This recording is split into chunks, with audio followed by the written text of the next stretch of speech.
I'm going to hit the record button. There we are recording. So again, compassion fatigue is something I think that you guys have heard about a little bit. It's becoming more and more of a widespread term as we move away from the COVID crisis. And as I said before, as we move out of a crisis, this is when our reactions can settle in, because we finally have time to take stock of what all has happened. We don't have to be so reactive. We just need to deal with what all's been going on. And so compassion fatigue is characterized, it occurs when, again, we've had prolonged exposure to emotionally draining situations. It isn't something that happens overnight, and it kind of creeps on and it kind of creeps on. So it can be kind of surprising when somebody wakes up and says, you know, I just don't even care anymore. And that isn't the way you usually are. You guys are the managers that you are, you're the clinicians that you are, because you do care.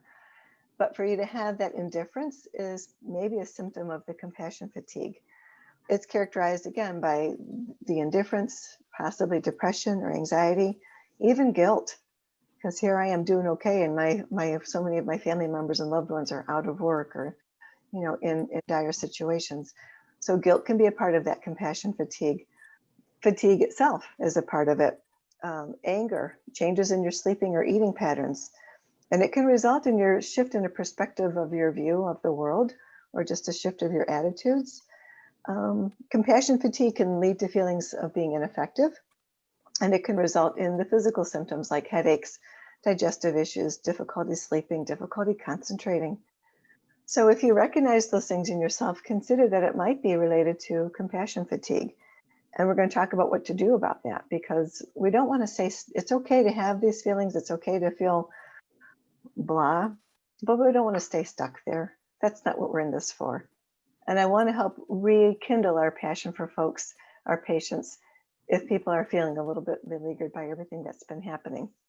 So to minimize the impact of compassion fatigue, some of the experts, and this is drawn from various sources, but some of the experts are suggesting a few things like setting boundaries, leaving work at work, and leaving home at home.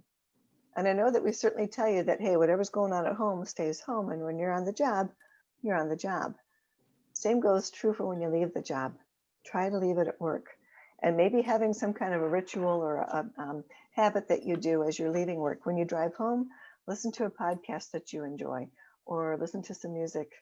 Sing, scream, whatever. You're probably by yourself in a car. So do what you need to do to kind of help shift those gears and leave that day behind. It's really part of being healthy, and it's part of being fully present for your family. So you don't come home with all the hauntings of things that have happened during that day. You know, leave work at work, home is home, okay?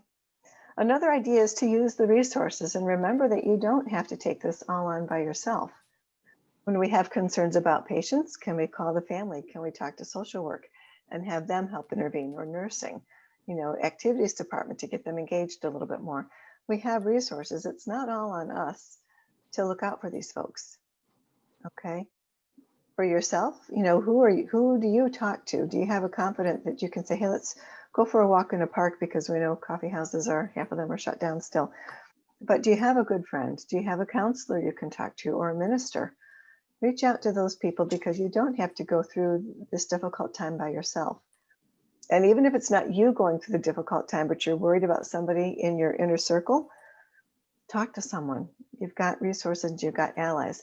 On our website, I've listed some 1-800 numbers, because again, mental health professionals realize that COVID has got a far-reaching impact for yourself and for those around you. So there's some resources there to use, again, for yourself or those around you. And then consider your sleeping and eating eating patterns and sleeping patterns. I know a lot of people talk about the COVID-15. Have you heard that expression? COVID-10, COVID-15, where folks that are home officing, you know, and the refrigerator, I might as well just put my desk right there, you know, save myself all that exercise and just open it up. So there's people that are not eating or sleeping the way that they usually do. And we're going to talk about that in future Power Up sessions. And I'm calling them Power Up because I want to re-empower folks to do the best they can do and to live up to your potential that I know you have. But right now, if it's getting a little bit weary, I want to empower you to recharge yourself a little bit. So again, trying to get back on your pre-COVID patterns with eating and sleeping. And what did you do before? How can you link back into those to help yourself get back on track? We know exercise is good. Exercise gets those endorphins going. So again, moving, walk in the woods, rake the leaves that you didn't get a chance to do in the fall, whatever it might be, to kind of get moving, get those endorphins going. Get back into your hobbies, your interests. Okay, somebody said, hey, I'm sorry I can't log on today because I'm going to be, teaching a dance class to some kids. Wonderful. If you're doing what your passion is outside of work, that recharges you to do the work that you do every day. Don't neglect that. Don't minimize that to the extent that you can. And I realize there's still things shut down and not everything's open yet. As I said, it's like you hear in the media, it's okay to not be okay. Just don't get stuck there. Use the resources you have to get yourself unstuck, not only for your sake, for those around you, for the residents, that trickle effect. Don't minimize that. And then remember your role. Basically, for the most part, you're a skilled nursing facility therapist or a manager for skilled nursing facilities. And so you've seen, and you're going to continue to see if you stick with this work, some heartbreaking situations. And that to me really just that speaks to me a lot, because I can't take that pain away. They're going through what they're going through and I can't fix it. I can't do it. I might be able to fix a hand contracture, wheelchair positioning, whatever it is, but I can't fix some of the other heartbreak and pain that our folks are going through. You can't fix it either. And so this can lead you or me or any of us to feeling like we don't have control. We're out of control. And we certainly were out of control with all the restrictions that were coming on board. As restrictions lighten and we become aware of more things, we realize, you know what, we can't control what our folks are going through. And that can lead you to feeling helpless or hopeless. We don't want to get stuck there, because I want you to remember what you do have control over. And you have control over your approach. We know that you always have control over your attitude, but sometimes that's not so easy to negotiate with some days. But we can control our approach, and we can know that we can only do so much of what we can do. You're there to be a rehab therapist. You're there to do the best you can do to help get people back on track with what's appropriate for them. That's what you can do. You can provide them comfort. You can provide them hope. You can provide them better mobility, swallowing, whatever it might be. That's what you focus on. And that's where your success is. That's what your wins are. Sometimes they're really small wins, but it's still a win. And you're still doing what you're there to do. You're still succeeding, even when other things maybe don't feel so successful. Focus on the positive. There's a lot out there about that as well right now. So I'd like to hear from you for a bit, if it's okay if you unmute yourself for a few minutes. We had a speaker address our corporate team talking about our corporate wellness. She kind of had us take our temperature about corporate wellness, if you will. And she promotes the idea about focusing your energy on your strengths, because we're all going to have weaknesses. And if we focus on our strengths, sometimes we can offset those weaknesses. We can outshine our weaknesses. And that isn't to say that certain weaknesses don't need to be addressed, to the extent that we can, to be the best version of ourselves that we can be. But we can also focus on polishing up our strengths and feeling good about what we do in that regard as well. So if you want to share or just reflect, either way is fine. In what way during the pandemic, what strength did you realize more fully? Or what strength did you realize you had that you didn't know? What strength did you engage with to get you through the past year? And you may not choose to share, that's fine. But I think it's really important to focus on your strengths. We can look around and see all the unfinished business and all of the heartbreak and all the challenges. We can't stay stuck there. Focus on what you do well and let that outshine the areas that need to hopefully resolve. All right, does that make sense to people? Yeah. Okay. I think every day, Cindy, Yes. just like getting up every day and knowing that there were people waiting on us, and sometimes we were their bright faces because they weren't able to see their family members, and they, things were so different, but we were their constant. Yes. And I think that helped me a lot and my team a lot, because we knew that, even days we didn't want to put on all that PPE and all that, like, we were their constant. We were their family. I mean, we normally are, but it just meant a little bit more to them with us being there every day with them. So I think that helps my team and myself kind of keep going. But that's a lot, I'm so glad that your team and you felt that way, because that's a lot of pull on you. Yes, you're a therapist. Yes, in your case, you're an area manager and an FRC, And yes, you're the family. And yes, you're the visitor. And yes, you're the bright spot. So I'm glad that got you going through the days. I absolutely applaud that. And I know that your facilities did so much better than they might have done without that constant. And now replenish your well as well. Replenish your well also. Okay. I Yeah. took today off to replenish my well. Oh, good for exactly, Things have calmed exactly. down a little Good bit, for so I you. was able to take today off. Catch your breath. Good for you, Tiff. Yes. Good for you. Absolutely. Absolutely. We were there everything for a while. And sometimes we were Yes. STNAs. Some, you gotta do what you gotta do. And not to minimize Yes. that's a pull on you guys. Definitely. Yeah. Anybody else want to share anything? Yeah, one thing, this is Leah, if you can't tell. Um, one thing that I've noticed in myself and across the board with all of Arbor throughout the whole thing was the strength that we had was problem solving. That, we all have been strong with problem solving before, but this is a whole different kind of problem solving. And, at first it was crazy, but then we got to know that, yeah, the crazy is the normal, and everybody coming in is going to be different, and we problem solved around that. And I noticed that that's definitely one of my strengths, and I saw it in a lot of people throughout the time. Yeah. Good observation, Malia. Absolutely. It's, you had to go with the flow, you had to swim with the changes. You can't fight them.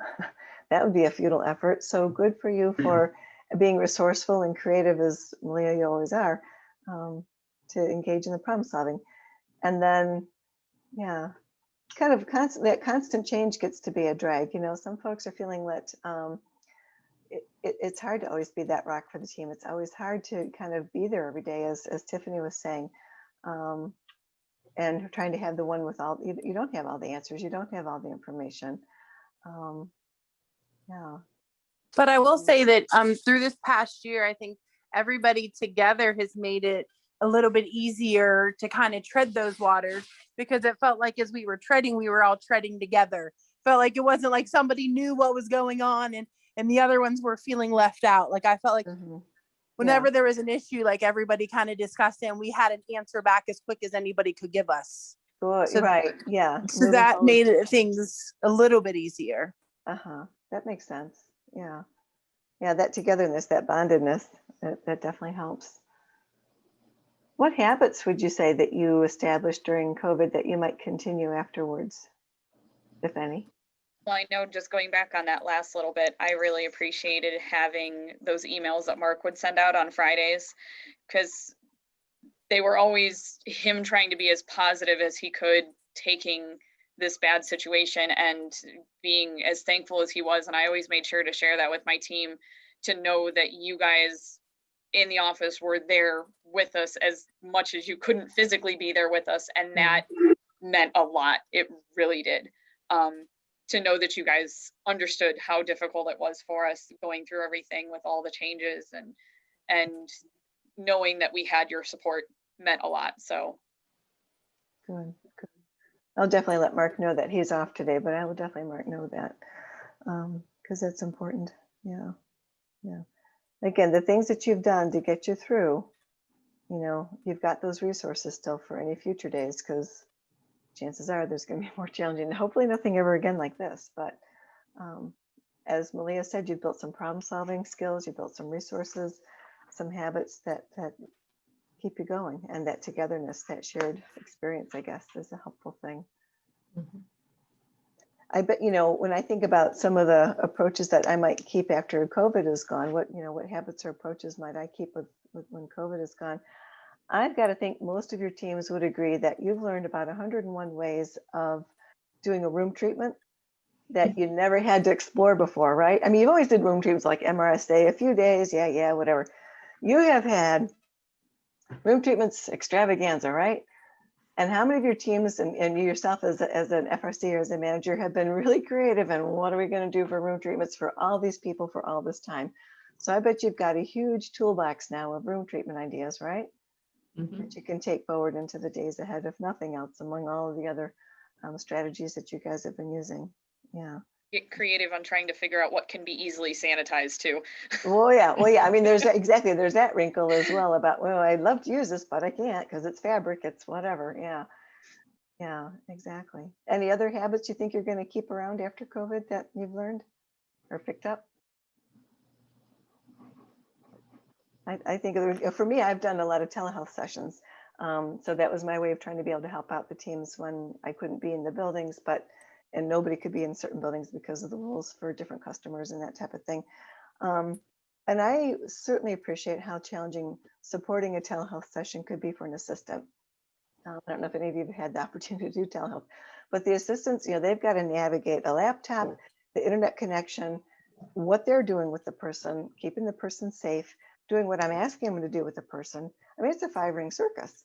It's not easy for an assistant. And I really appreciated the assistants that I've worked with that have helped me get the telehealth done. Because on the other hand, I realized, it's not the best way of doing business. It's not the best way to move forward, but it's a way to move forward. It got them on program. I had a reasonable view of how they were doing, and it got them started on their rehab road, which is important. And surprisingly enough, I never had anybody refuse because we ask for consent before we do a telehealth session. They all agreed. They were looking at this little face in the camera, kind of waving, and it's like, they get it. Cool. I didn't think I was going to get that reaction from them. So I learned that, in dire circumstances, telehealth, although it's not the ideal, it is a reasonable alternative. And I think that, I've not been in a clinic, so I can't say this for sure, but for so long, when you guys all had to be strictly room treatments, some of the buildings that were harder hit than others, I wonder if you had kind of a newfound appreciation for working together as a team in a clinic. Some of the bigger gyms where you could have at least 2 or 3 therapists and 2 or 3 patients and so all of the distancing and everything. Did you realize it was kind of nice to work together again, even though you were separate? Did that matter to people? Like, I know, Kim, your building is so small that wasn't going to be an option at Mill Manor, at least. But I've got to think sometimes it's like, it's nice to work together again with our colleagues.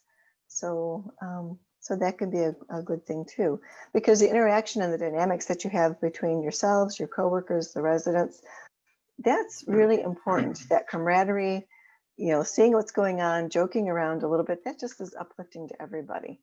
And it's a real important part of that rehab process, I think, to have that dynamic happening that we couldn't do for so long in so many of our buildings. And I think that as the restrictions loosens and as families can come in a little bit more, we get back to normal therapy. And you're going to be hearing me saying this a lot in the days to come about normal therapy includes caregiver training when we can actually do it because they can come into the buildings. When we can take people outside with usually better weather and work on, car transfers and up and down curbs and uneven surfaces. We can get back to doing therapy with having folks work in the kitchen to do those homemaking tasks. Speech and OT can do dining room interventions. So we can get back to doing what that normal therapy is. And then, after a year, we've kind of gotten so used to limping along because we had to. And I really want to encourage folks to get back to doing the best therapy that I know you guys can do, which includes all of those areas that we had to kind of shut down on for a while. As things are easing up too, as I said before, our therapists aren't going to, our residents aren't going to need us to be their therapist, to be their visitor, to be their family member. We can get back to focusing on being a therapist. And I think that that's going to help us all in the days ahead too. And we're kind of like, what just happened this past year? What have we been through? You're still therapists and you still get to take good care of people. And I know you do that. So I know the days have been tough. I know things are getting a little bit easier. Hopefully they're going to continue to trend that way. I think they will with the vaccine getting more and more gaining traction and that type of thing. But I want to remind you to still take care of yourself. Coming out of this crazy days could really almost be in some regards a little bit more tough on folks because now you have time to catch your breath and realize what's gone on. Be good to yourself. Be nice to yourself. Take that day off like Tiffany is doing. Do something you enjoy, like the gal who's not here because she's teaching kids about a dance class. Take care of yourself, get recharged, and get ready for these post-COVID days and a beautiful summer ahead compared to where we were last summer. Okay? I want to open it up to any other comments. All right, you guys. Well, I appreciate you taking the time to be here. We'll do this again next Thursday at 3:30. And like I said, we'll have a different topic for the next few weeks. If you can be here, great. I do know life is life, but we're going to move forward and try to do the best we can for each other and mostly for ourselves. Put that oxygen mask on your own face, okay? All right, enough about masks. You guys go have a great rest of the afternoon, Thanks, okay? Cindy. Thank you Yeah, guys. Cindy. Thank Take care. you. Okay, Bye. bye-bye. Thank you. Thank you. Everyone. Bye-bye. Bye.